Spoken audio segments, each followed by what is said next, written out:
uncontrollable tears. Our instructor watched us all from a distance, and was amazed at the chemistry between the lady and me. As for me, all this helped me discover that I had a maturity related to love for the feminine, and this lady, after that day, had to make a great effort to restrain herself from a possible relationship with me, since she knew of the existence of my companion. I too, like many in life, was no longer feeling well emotionally, and despite the happy moments I could have with my partner or the fraternity to which I belonged, in reality everything was becoming negative, and, above all, dangerously destructive. Then something happened that would change my way of seeing life. My partnership with my astrologer friend was coming to an end, and one pleasant afternoon, there was an important meeting in the conference room at the Eugenia World headquarters.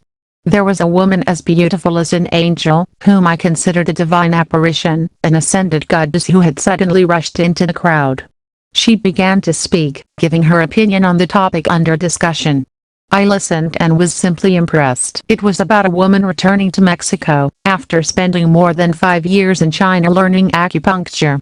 It was love at first sight, and with my personality, I wasn't going to stay put. Surrounding her like game animals were a group of young, bohemian Aquarian friends, including some boastful college students, and aspiring GFU missionaries. They chattered restlessly around her, doing everything they could to catch her. Chatting with my friend, the astrologer engineer, we excitedly discussed her, and, as if playing, we ended up making a bet, to see who would win her first. In reality, I wasn't interested in the bet, but in fact, much more. I wanted her completely for myself. Around that time, we had agreed at Chagnian school to raise funds, and an Italian sister offered to teach a body awareness course. To support her, I decided to attend, and the acupuncturist was there.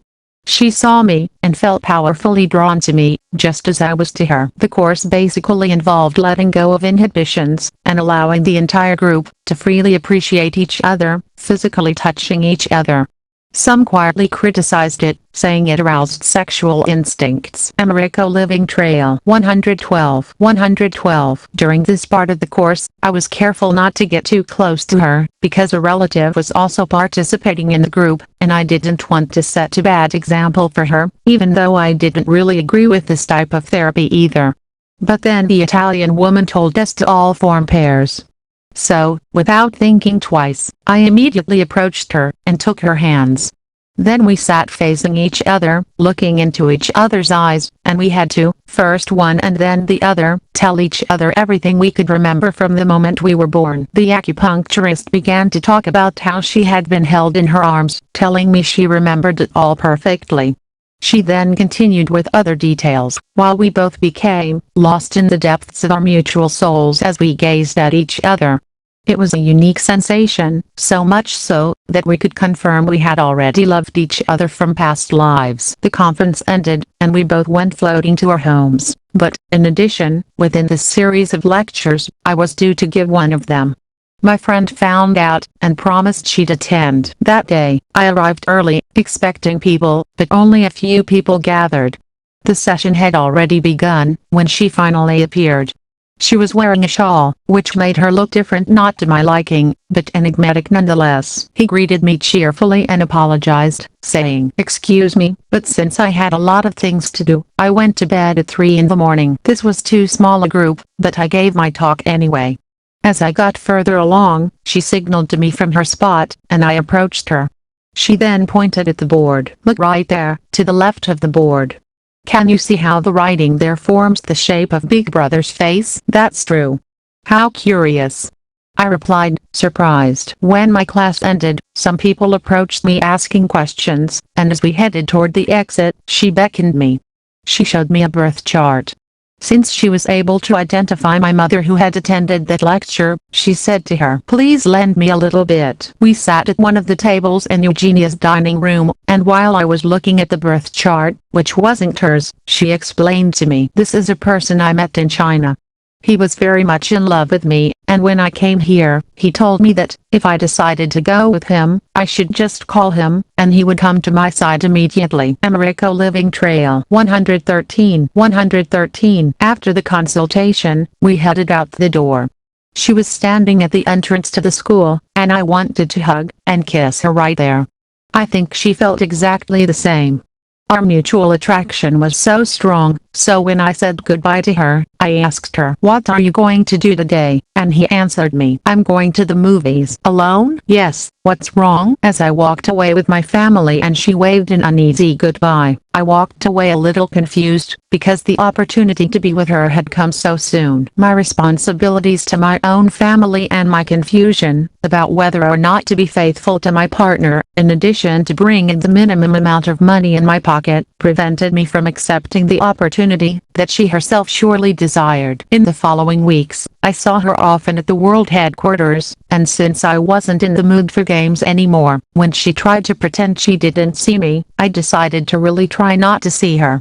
A few days later, when we ran into each other, we started chatting, as if nothing had happened, until she said, "I feel bad that you don't listen to me." I realized that she had me in mind, and that something similar was happening to her as to me. I didn't see her for about 2 weeks, and one day, when I left school, I saw her in Eugenia's dining room chatting with a group of friends. When she discovered it was me coming down the stairs, she immediately stood up and forgot everything. The same thing happened to me. She hurried over to where I was, and stood in front of me for a moment, while I gazed at her, filled with glory. Such was my state of mind. Her perfect body, her face which was not so perfect, however, also magnificent. "Can I hug you?" she said a little nervously. "Of course you can," I replied happily. The hug was powerful and electrifying. It was like a reunion centuries old. We chatted for a while, very emotional, and then we said our goodbyes. One day, under some pretext, I called her to make an appointment through her mother, who was acting as her secretary. At her office, I reminded her what I had already told her, that my son had problems with his knees. It was actually true. She agreed to give me the appointment, even though she knew I didn't have the money. Americo Living Trail 114. That day, to show me scientifically the function of knees, she lifted her skirt and let me see her legs as she walked back and forth, very subtly. And we both knew what kind of chemistry and science were really at work within us. So I asked her out, and the next day we went to a well-known restaurant for dessert. When we left the restaurant, she had noticed that I didn't have enough money, and with a great sense of brotherhood she said, "I'll pay this time and you'll pay some other time." We were walking, and it was starting to get dark. I had no idea what part of the city we were in. "Which way should we walk?" I asked. "Take me wherever you want," she replied in a soft, feminine voice. It was the first time in my life I felt a romantic relationship. Without words, we were already dating, and everything happened so fast. She was giving herself to me. It was in this fire that the world became hers, feeling happy just listening to her breathe. In a few minutes, we arrived at a children's playground, located at the edge of a large avenue. Evening was falling, and some children with their parents and older siblings were still playing here and there, but as is often the case with lovers, we chose the least crowded spot. For a moment, she removed her protection from the opposite sex. I hugged her from behind, and she raised her hands, turning her back to me. The caress became intense, when I was able to touch her erotically. It was then that she reacted, quickly pulling away from me. This was the end of this first encounter. She wanted to help me, and that day she had recommended me to a very important person, immediately giving me his address. He was the general relationship manager of a major Mexican airline, so I could cast her horoscope and charge her well. So I did, and I realized that this gentleman was in love with her, or rather, infatuated. The relationship with this person didn't end when I gave him his horoscope, but he wanted to do something more to feel better, so I offered to teach him some special exercises. I immediately began giving him morning meditation and yoga sessions at Eugenia's headquarters. I scheduled him for very early hours, at dawn. The man was very nervous, and had trouble making the appointment. So, at that time, I would call him at home. His wife would answer and say, almost laughing out loud, because I was making her lazy husband exercise, "Don't worry, We'll be there in 10 minutes. Americo Living Trail 115, 115. And so it happened. The resident, caretaker, at Eugenio was confused, and since the institution was not prepared to care for a student, even if it was the son of the President of the Republic, that's why they put so many obstacles in my way about using the facilities there. They really made my life miserable. With all these conditions, the Lord only endured the sessions for almost a month, paying me a sum that was very dear to me. As for the doctor, she had also fallen in love with me. The only problem was that I began to realize that, for her, before love, she had a power of inhibition, based on her interests and whims. Because I began to notice, slowly and painfully, that before love, for her, there were her convenient principles. She was in love, but, according to my psychoanalysis, she wasn't capable of acknowledging it, much less of fighting for such a madness. Because she was typically a Virgo, and, furthermore, her stay in China, according to my hasty personal conclusion, or perhaps simply my annoyance, had corrupted her approach to romantic relationships in a very subtle but terrible way. Naturally, it was impossible to let her know about this. On the other hand, she already knew that he had a partner and children. But despite everything, I've never experienced children as a problem, but rather as helpless beings who need us, but who are born with their own individuality.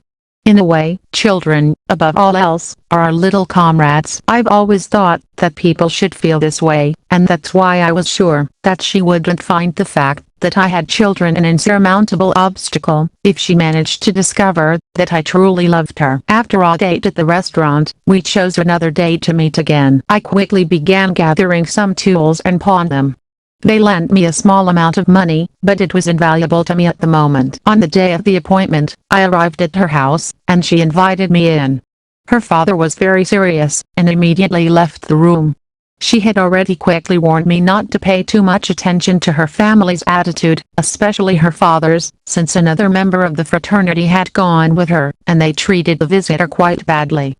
My intuition and a little information led me to believe it was my astrologer friend. I sat on the couch while she, wearing sandals, went to her room, and put on her shoes. She came back to me happily, like a little girl, and said, "I'm ready. Let's go." She invited me to get into her father's old car, and got behind the wheel, and we drove through the big city. We arrived in downtown Koyokan, but when I tried to hug her, she put Americo Living Trail 116, 116 up a barrier, the kind Virgo women use.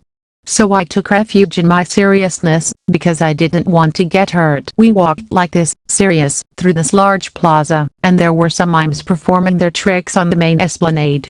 I could see her laughing, and somehow the shell started to fall. I remained serious, and we sat down over there, and as I looked into the distance, she took my hand, and that's how I began to respond. That feeling of courtship returned in full force, and suddenly we were two lovers, kissing and playing. She took refuge in me, and we stayed like that, feeling each other's energies. This was more than sex. Love truly flowed, like when you've walked through the desert, and are very thirsty. The afternoon passed quickly, and then we got back in the car. For some time now, she'd wanted to see a film that, as far as I remember, was about a certain Perez Geisha, a very famous painter who, despite this enormous talent, was nevertheless a truly poor peasant. I don't know why, but this reminded me of my own situation.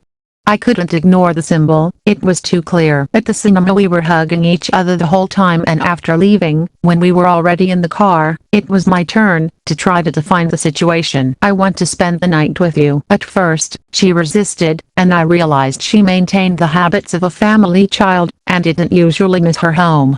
Although, of course, if she'd lived so far from home for so long, she'd surely have her story. When she started mulling it over in her head, I was a little discouraged, because I've always thought that sex, when it comes at the right time, and love is present, can never be a bad thing.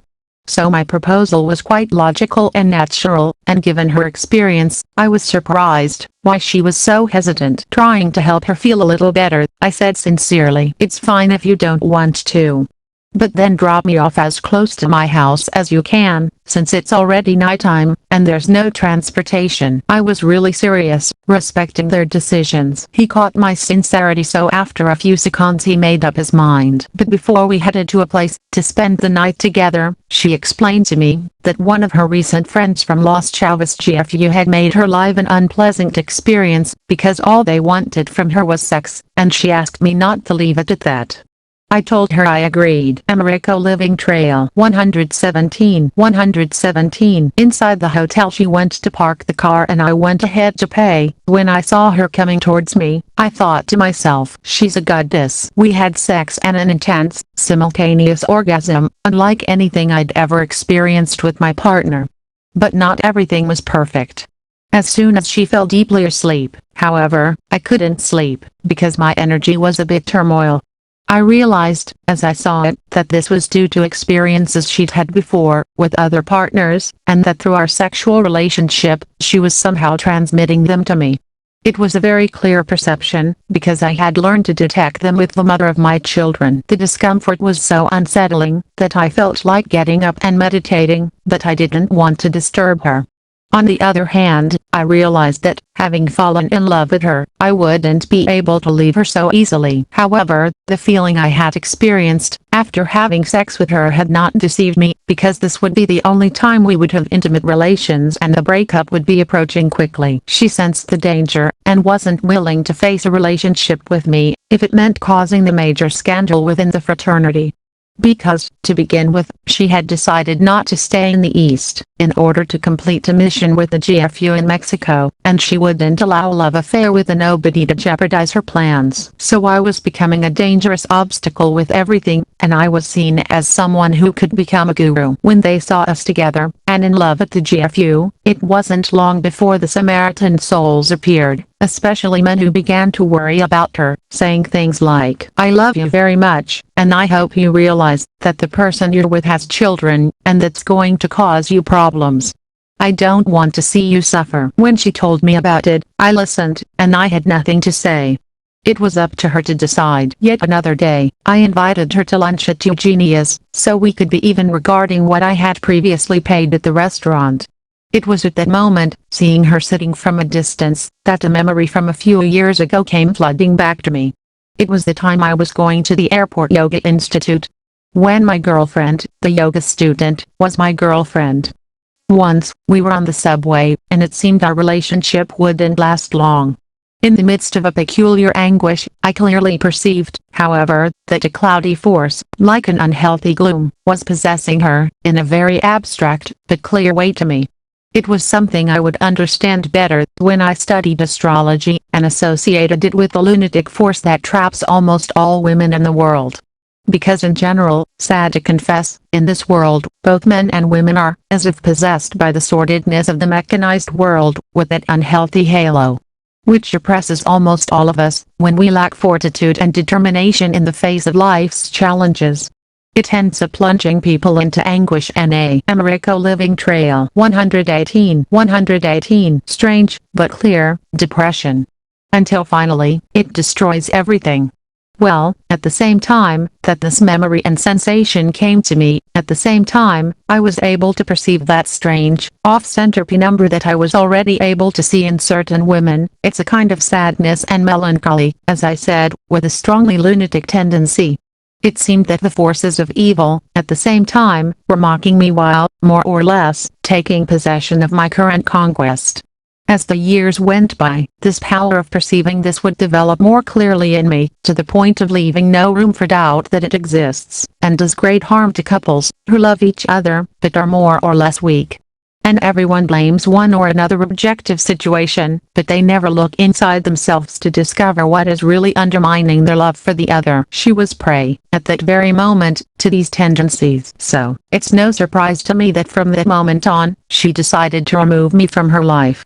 When I became convinced of this, for all that I truly loved her, and as a response to the specialness she allowed me to experience after my stormy relationship with my partner, I wanted to help her a little with what was bound to happen anyway, and I told her, "I don't want to chase you anymore, so I'm putting this in your hands. If you want to move forward, call me." If you do, I'll understand that we are going to move forward. That's already a given. That's not going to happen, because I'm never going to talk to you on the phone," was his response. It was the end of our relationship. From that day on, she decided to get married as soon as possible. Within a month or two, I learned she was already engaged to a brother. She obviously wanted to get her life together as soon as possible and forget about me. I still saw her once in the Kuatla ashram, but by then, she, who was very skilled at that, had already put up a barrier that separated us forever. And although it may seem silly, I loved her so much that for a whole year I meditated for her while practicing yoga, enveloping her in the violet flame that would allow her to transmute everything that prevented her from being truly happy. I had taken the first definitive step toward finding love, and this could no longer be stopped. Then, something wonderful happened in my life, which would be the fundamental cause of propelling me toward the culminating moment of my realization as a real initiate. Something that every true yogi, religious person, mystic, esotericist, wise man and seeker of truth desires with all their might, and when they achieve it, it becomes the crown of their living path. Americo Living Trail 119 The vision of an apostolic succession and my departure from the GFU. It was the early 1990s, and I was still living in Netzahualcoyotl with my partner and the children. There one night I had a wonderful vision. I fell asleep like every night, but this time I wasn't dreaming. Instead, I suddenly found myself standing before the sublime elder brother, Master Estrada. I saw him with his white hair and his shining yet stone-like face, just as I had known him. He was dressed in his white cloak, so I would recognize him, as if he were alive, and he was smiling at me. I was literally standing there, and he was standing before me. He said, "You're still brother." I clearly understood that he meant that I was the spiritual successor of his GFU Solar Line institution. I was surprised and conscious. I couldn't believe what he was telling me. Sensing my doubt, he immediately transported me to a subsequent vision, where I saw a man dressed in white, relatively young, but who in reality held no royal rank. Upon seeing this image, I could clearly perceive that in Lajif the solar line, he or those at the head of it did not attain the status of a royal initiate. This was the sensation he conveyed to me. With my mind I wanted to see Master Estrada, and immediately he was here again in front of me. It was real, and I was conscious, not dreaming. He accompanied me to the next lower dimensional level, precisely where dreams occur. As we walked, I could see my children and their mother inside a public transport van. The master continued speaking. "Don't worry about them, they'll be fine." I was no longer seeing the master. I moved away from that public transport van a little, and then I could see people on the streets walking through the mud, struggling, getting up and continuing on, dirtying everything with mud. All this shook me. I made an effort, and tried to walk uphill toward the mound. I saw a red stone, and tried hard to touch it, to hold onto it, and escape all that mud. I heard the master's voice again as I approached my physical awakening. "Always remember to wear a suit, don't forget it, brother." With these last words I woke up. Americo Living Trail 120 I remembered that in Freemasonry they always told me that an initiate must dress well, wear a suit, and thus get used to managing his life. Speaking of La Fraternidad Universal, I was so excited that the first thing I thought of was to tell my friend. She listened, and as I told her, she got upset. She was blushing with envy. I never gave him any more details of this vision. I remembered that Master Estrada had had the vision of the New Age Christ before Drive de la Ferrier arrived in America, and that was why he waited for him for 10 years. It was exactly what had happened to me, but now he was giving me a mission that, for the time being, I had no business doing. I decided to keep it in my heart because, besides, it was impossible to forget it. There was something I had to do, and I didn't know how to start. It was at the time, when I had already decided to leave the GFU, because it seemed foolish to me, that it was directed solely toward a bureaucracy, disguised as a fraternity. I never judged, or resented any particular person, much less the teachers. In reality, it was here, that I felt at home, like I was with my family. But what I felt, and perceived from each and every one I interacted with, and had to do with. I weighed honestly, without sectarian or preconceived passions, and I realized that this place was no longer for me. It was this capacity for impartiality that my practice as an astrologer primarily taught me, through which I was able to have a real scientific judgment of life and the invaluable power to seek the truth. I'm referring specifically to the fact that a true astrologer, as a true initiate, develops the ability to become one with the soul of the person he or she is studying in a horoscope birth chart. And just like any authentic psychologist, he or she can sense, see, and grasp the patient's entire existential circumstances, remaining impersonal in the study he or she conducts. It is an art that very few manage to fully master. Maestro Marcelli's books, in which he recounted his memoirs, had already been published. Yes, I remember that time, after Master Estrada's death, 1982, when Master Marcelli repeatedly refused to see me in his office at the Eugenia World Headquarters, Mexico City. Our relationship was going well, and he made an effort to give us some time to chat. But for a period of about 6 months, it wasn't easy to see him. And once, when he left his office to celebrate the customary cosmic ceremony, which he was required to give whenever he was in Mexico, we were able to see him physically. And everyone, anxious, asked him how things were going with his books, which we knew he was writing. Yes. The entire work consists of 3 books, Estrada to Serve Them, Estrada the Master, and Estrada the Initiate, something like that was called the latter. I don't quite remember the title. Americo Living Trail 121. And then, when we insisted that he give us a sneak peek into what his books would be about, he would explain. With a certain emotion, he emphatically ran his palms up and down, from his head to his toes, without touching them. He said, "It's about how we are made, how divinity made us, in our life, which, however, is very human." Shortly after, his first book, Estrada to Serve Them, was published. It was a success in Mexico, Spain, and other countries, where the solar GFU was implemented. From the story, one could see that he met several women, apart from his wife, with whom he had fallen in love, but that he never left his wife. I even came to believe that the acupuncturist's sister who returned from China was the same one Master Marcelli mentioned in his books, as well as other women who were very special in his life. Like the one who became an artist, and was protected by a wealthy old man. And how that millionaire old man summoned him to entrust his beloved, who was also infatuated with the future Master Marcelli, to his care. Master Estrada spoke with that young woman, who later became a great artist in Mexico, and told her, "Leave my disciple alone, because I'm preparing him for a special mission." And she, more or less involved with the slums of high-class prostitution, distanced herself from him.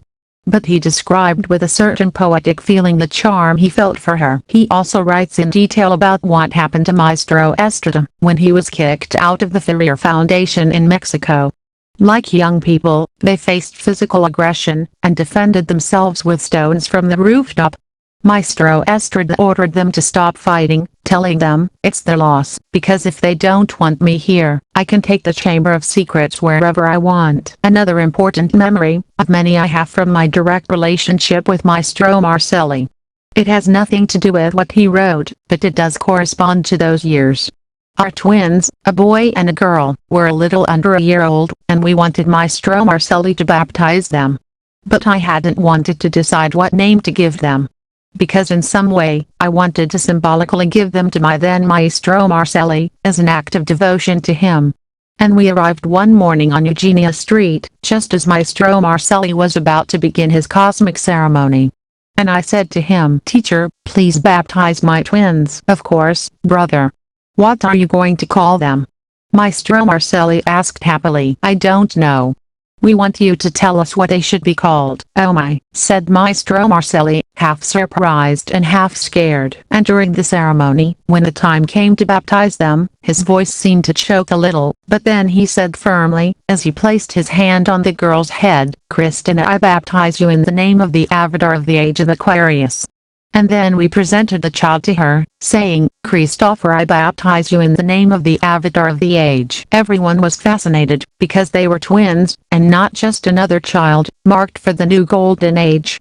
And when the master approached us after the cosmic ceremony, Americo Living Trail 122 speaking to my companion and me like simple friends, he said, "Wow. I didn't even know what to call these children. But thank God, when I was about to place my hand on their heads, something reminded me of their names." Anyway, back to the books, published by Maestro Marcelli. I never heard anything more about the new editions, or whether they were for sale. Suddenly, they disappeared from public view, or at least they tried to. For strange reasons. Perhaps I'd like to think there was speculation about what the maestro wrote about old love affairs, like the one in which he let it be known that he loved a reverend who was his great friend, and, in a way, the companion in his spiritual awakening. All of which clashed with what, in fantasy and fairy tales, is expected of romantic love that is, forever united to his legal wife. I don't know for sure. But as far as I'm concerned, in those books, Maestro Marcelli revealed, at least a little, of what he truly felt at the beginning of his journey along the true spiritual path, with its human doubts and cosmic yearnings. And also his human and divine relationship with his Maestro Estrada. But the most delicate thing for me was, that I began to think that, if the master was truly in love, he should have left his wife, even if there were children involved, since the love of a couple is the most important thing for being happy, and being able to truly fulfill a mission. It was evident that Master Estrada was not going to allow an Aquarian, and even less so someone who is going to become a guru, to leave his wife, because naturally, Master Estrada desired exemplary Aquarian marriages. But from my own experience, I knew that without true love, an Aquarian marriage is a myth. What good is an Aquarian marriage without love? He also knew that Maestro Diaz Porta had several wives with children, and that this rightly bothered Maestro Marcelli greatly. It was around this time that a council of hierarchs was formed to question Master Diaz Porta's initiatory degree of Satchela or Sat Arhat, I don't remember exactly, and to leave him with only the degree of Guru.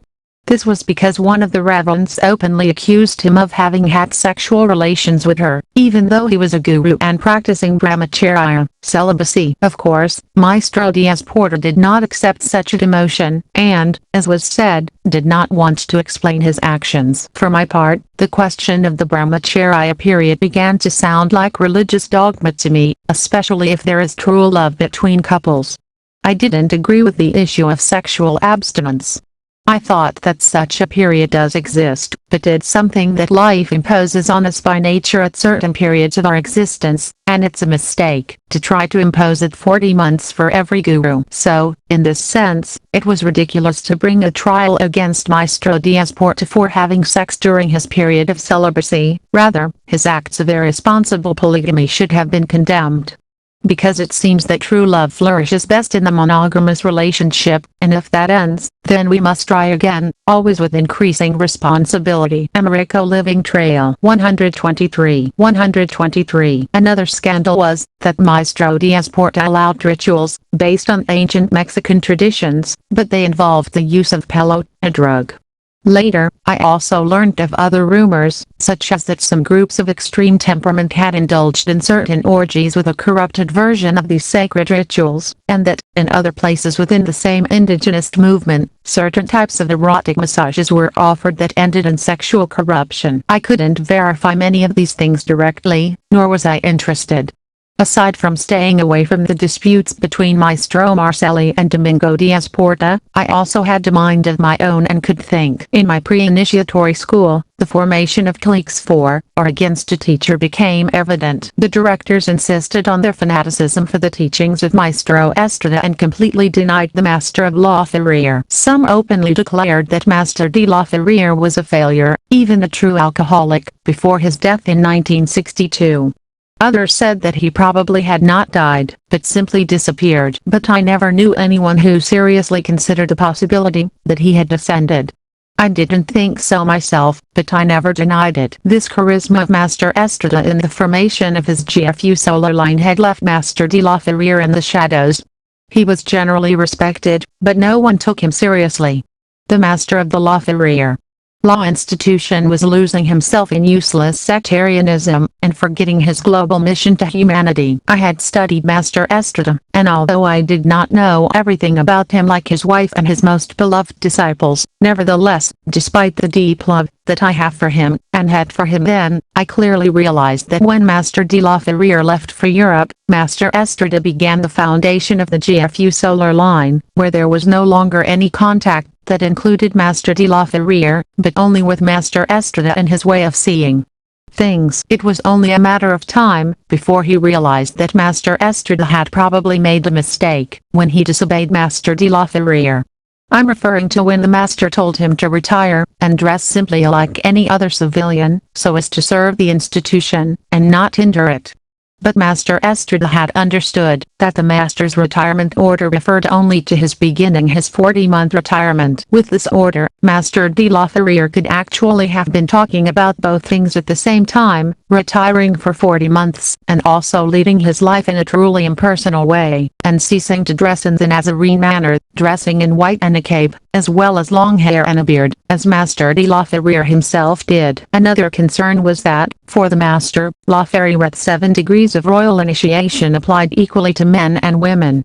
However, Master Estrada wisely based his argument on the fact that the Earth is in the middle of its age, and therefore, since the Earth America Living Trail 124 moon system has a direct relationship with woman, she cannot have true contact with the sun. Her anatomical design lacks the seminal activity that a man does, which is fundamental for such contact.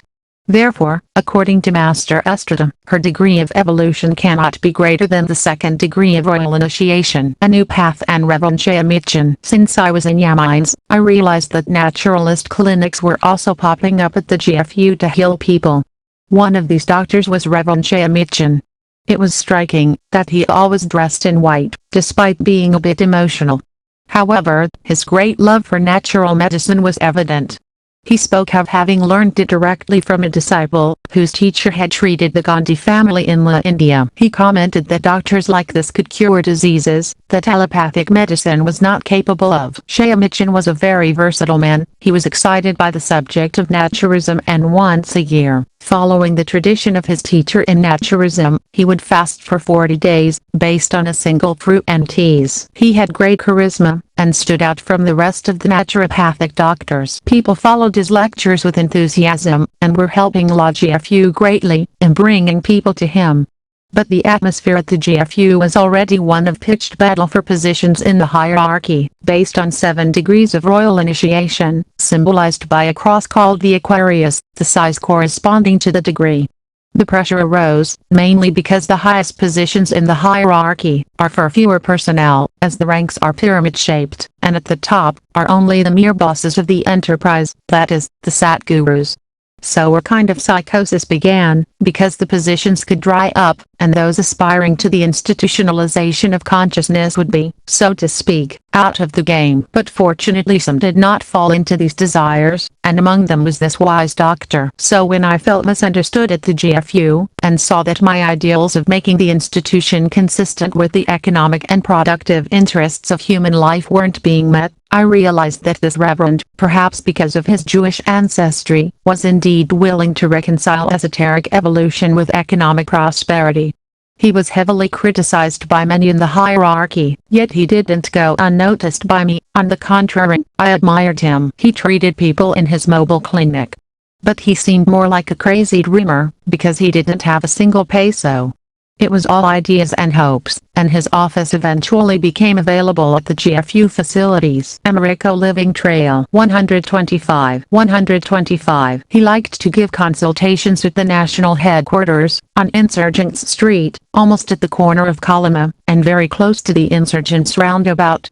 And one of those days, when I was still Yemen, I saw him working with his particular enthusiasm, and just to get close to him, I asked him a random question, and he, in turn, asked me, "What are you?" "I'm Yemen," I answered very proudly. He just nodded, then became thoughtful and spoke to me again. "I just remembered they were selling a lot on the corner. It's before you get to Durango Street, on this side of the sidewalk."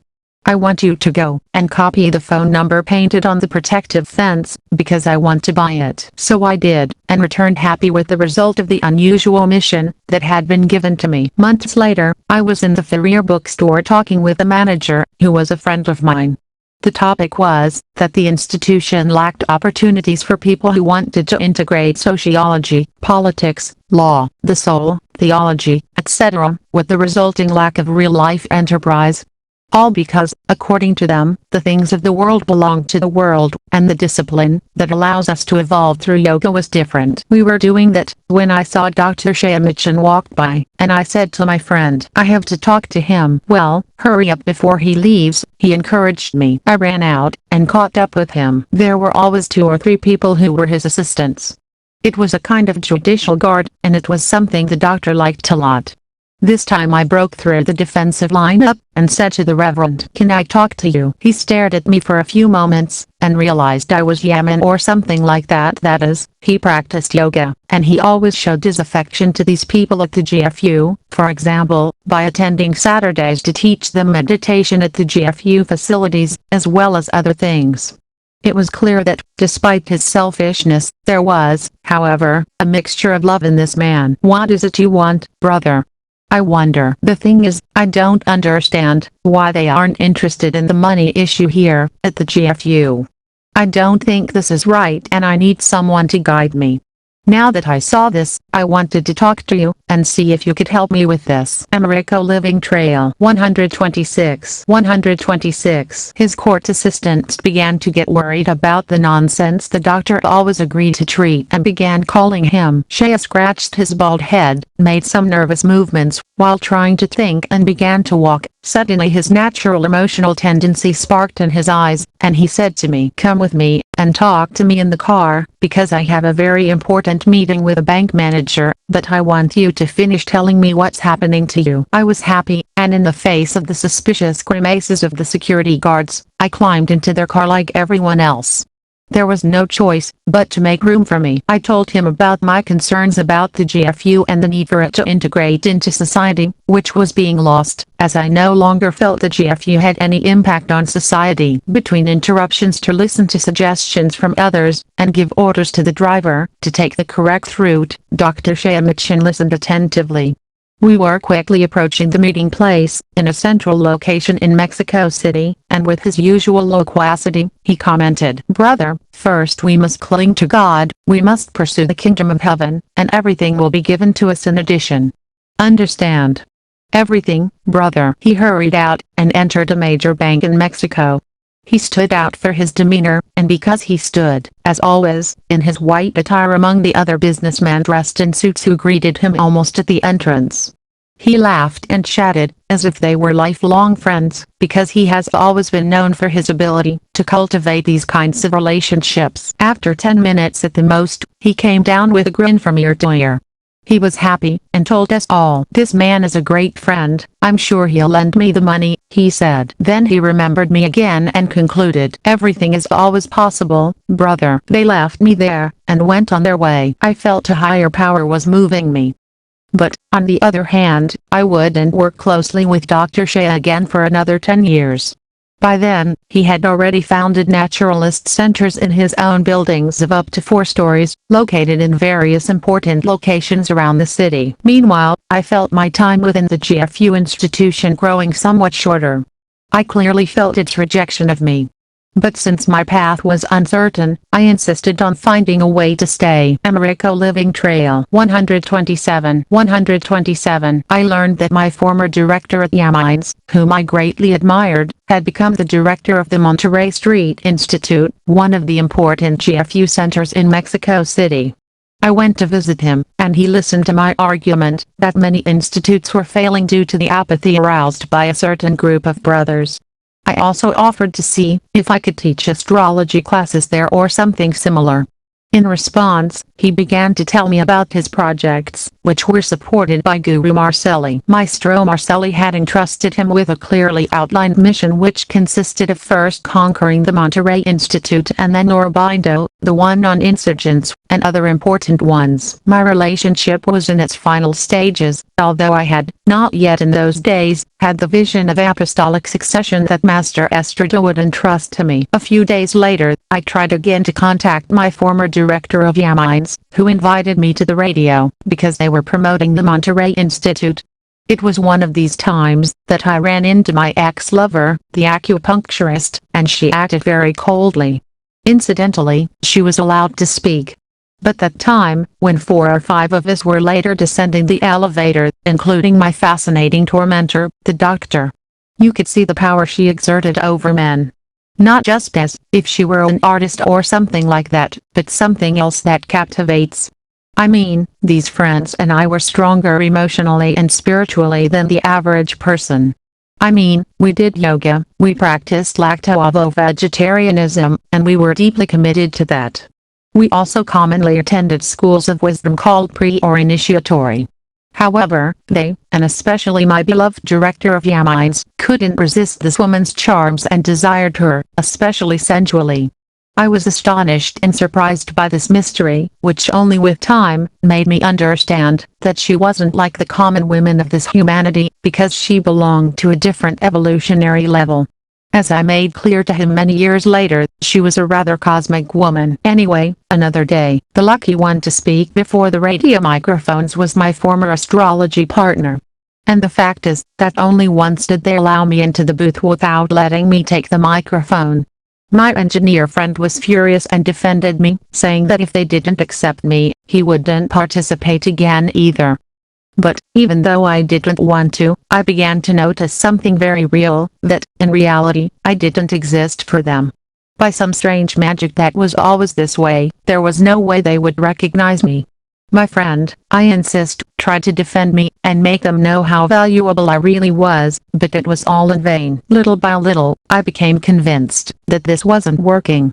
The strategies of my former director at INGLÉS weren't the best, and besides, his own marriage began to falter, when he went half crazy, taking lovers in the GFU, here and there like a puppy in heat. The young women who had desired him so much began to shoot him down. Farewell to the Woman of Fire. Americo Living Trail 128. I found myself in this situation when I was talking with my astrologer friend, and we were on the verge of not seeing each other physically for many years, since at that time, our astrological office had just ceased to exist. For some reason, I learned that my manager friend, who was in love with me, was now the manager of the Shaymachan Naturist Center, located on Tabasco Street. This excited me so much, that I told my brother, I have to see her right away. Do you know her? Yes, I've known her for a long time. He started making faces at what we were to each other, and then, with a mischievous laugh, he asked me, what is she like? It's really good, I answered enthusiastically. We started laughing and commenting on her physical appearance and other details, that tried to explain what she meant to me. I didn't tell him everything, but it was enough to warm his heart too. So I called her at the Shea Center, where she was the manager, and she immediately recognized me with great joy. We immediately made an appointment for that same afternoon. My friend was curious to see her from afar, and accompanied me to the Sanborns where we were supposed to meet. When we arrived, I started looking for her to show her to him. She was standing there, and as soon as I spotted her, I pointed her out to my friend. He couldn't help but notice her, and, in a somewhat vulgar tone, exclaimed, "She's really a real horse." I laughed with him, but I didn't find the whole thing so funny anymore. My friend was driving me crazy, so I pushed him away and said firmly, "Go now." He obeyed, but as he walked away he continued joking. I looked at her from a distance, and again found a pleasant woman, with her striking forms and her way of dressing according to a middle social class. I approached and we greeted each other with great pleasure, as we hadn't seen each other for a long time. She immediately mentioned how special our reunion was, because when she answered, she felt it was symbolic. Moments before I called Dr. Shaymachan, along with Americo Living Trail 129. His assistants, who had a strong influence on him, had informed her that she was fired. As was customary in jungle business politics, she knew she wasn't fired because she had done a poor job, but precisely because she was doing it so well. She was feeling bad, so when I called her, she recovered her spirits and immediately accepted the appointment. We were talking, and he finally noticed that I hadn't prospered much materially, so he paid for our drinks. We went for a walk down the street, and the attraction between us was so strong that we were suddenly embracing and kissing with the tenderness that two lovers bestow upon each other.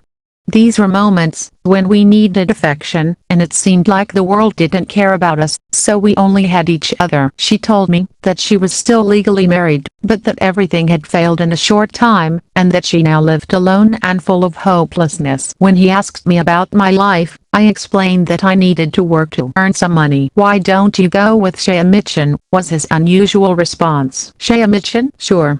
He'll give you a job." I hadn't thought of it this way when I'd invited her.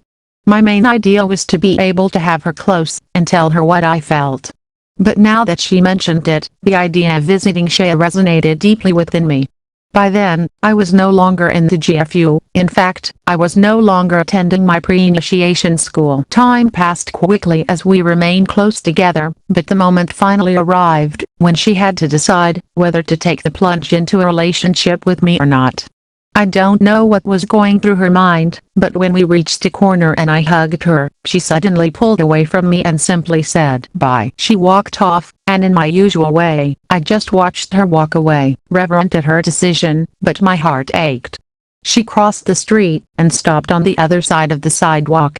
Then she turned around briefly, looked at me with tears in her eyes, and yelled at the top of her lungs, "I love you." I couldn't stop a sob from forming in my eyes as it accompanied her. I watched her silhouette fade into the distance, and when she finally disappeared, I returned to waking life, trying to locate where I was, so I could return home. Americo Living Trail 130 Professor of Initiatic Astrology. Soon after, I decided to visit Shea Mitchell's Naturist Center, El Oro. It didn't take much for the manager of the center, who was married to one of the Mitchells, to welcome me. She was a distinguished-looking woman, about 40 years old, but playful and hopeful as a child. She watched me intently as I talked and talked, trying to explain my entire plan to open an astrology school. Then the assistant manager arrived. He did know me, as he also belonged to a pre-initiation school at the GFU. We greeted each other several times, though we didn't become friends. But this time we did begin to interact in a more direct way. I was pleased that, before making a judgment, he moved on to the facts. So it was that, in less than a week, I was already scheduled to actively participate within Shea Mitchell's team at the Oro Center, located in the Shea building that was on Oro Street, in the same Roma neighborhood, Mexico City. Just across the sidewalk from where the national headquarters of the GFU, Great Universal Fraternity, Solar Line, Aurobindo Yoga Institute, and the Ferrier Bookstore were still located. And, therefore, immediately, I was ready to go to the radio, in order to directly announce my conferences, inviting the general public. Over time I was talking to people promoting my School of Transformative Astrology, of which I was the director and founder. Dr. Shea Mitchell heard about me, and as he was having serious problems with his previous marriages, and with the young women who pursued him trying to stay with him, he began to get enthusiastic about my services as an astrologer, until he gave me the opportunity to make the natal chart of one of his ex-wives. Then that of a teenager, who had given him a son, etc. Since I didn't have a studio to record the cassettes of these natal charts, I had to do it at home, and my companion sometimes listened, although this didn't do her any good, because generally her face turned livid when she realized that I could see and lay bare the human soul, perhaps wondering how much I could see into her soul. So the mother of my children, realizing that our relationship would soon end, and wanting me to forgive her for her way of being, I don't know how, or when she got a letter from the teacher Domingo Diaz Porta in which the Venerable addressed me a few words speaking to me about brotherhood, and how great it is to forgive and love, strongly and very kindly suggesting that I do this with her, that I forgive her in the name of love. This sounded great, but the teacher had no information about how things really were, so I ignored such a one-sided message. Shea's intimate life with his ex-wife, and later with his occasional lovers, was anything but flattering. And his ex-wife's life in particular was very similar to his life with my own partner. I was surprised, and Shea even more so, after listening to the tape I recorded for her, although of course, no two lives are the same. I realized all this when Dr. Shea developed a great respect and admiration for me, so much so, that I almost immediately became his primary astrologer.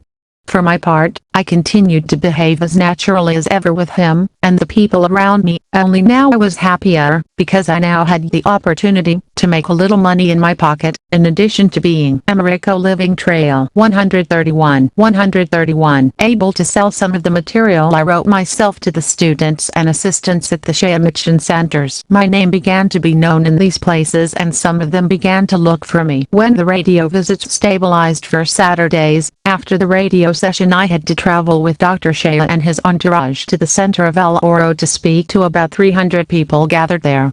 Finally, I managed to form my group under the name of School of Transformative Astrology. When the school began, Shea Mission thought there would be a lot of people, but in reality, the group that formed didn't exceed 30 people, and over time, I discovered that this was due to my lack of experience. But above all, because my teachings were linked to an initiatory astrological process, and people didn't always resist it, so the number slowly decreased, while those who remained became more and more true disciples. Although Shea Mission was a little discouraged, because my groups were not large, however, the neat and sincere admiration he felt for me led him to respect me. One day, he invited me to participate in a television program in Pachuca. The host there liked my presentation, and invited me to another program. By then, Shea already considered me his friend, and confided in me.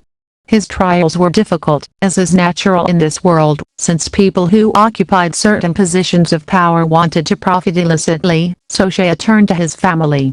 In fact, his daughters and ex-wives depended heavily on him financially, so they were placed in various naturist centers, and the result was that they were now the ones having conflicts with the instructors, administrators, and curators of Shea Mission centers. Shea Mission's family were not professional administrators, managers, or lawyers, and much less could they understand the metaphysical instructors, occultists, esotericists, astrologers, etc. who were working in the various centers.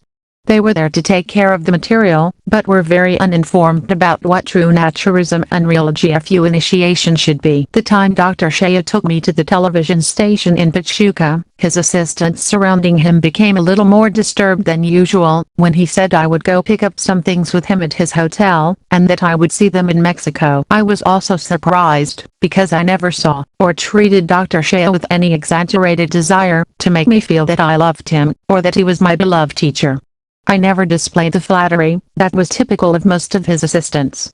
So I was surprised when he invited me to his hotel. When we arrived, he asked me to join him for some sunbathing by the pool. So, he wanted to relax a little from his false manners, and told me how El Hermano Mayor, teacher Estrada, scolded him many times, because he ended a relationship with one partner, and started with another shortly after. Americo Living Trail 132 What you build with your head, you destroy with your feet. Master Estrada had told him one of the times he had scolded him. He also told me he had cured cases of AIDS, and that someone who was ill had been promised a car, if he cured them of this deadly disease. But as soon as he cured them, he went back on the promise he had made. He even came to believe that the doctors who had diagnosed them had made a mistake, and that they had never actually been ill.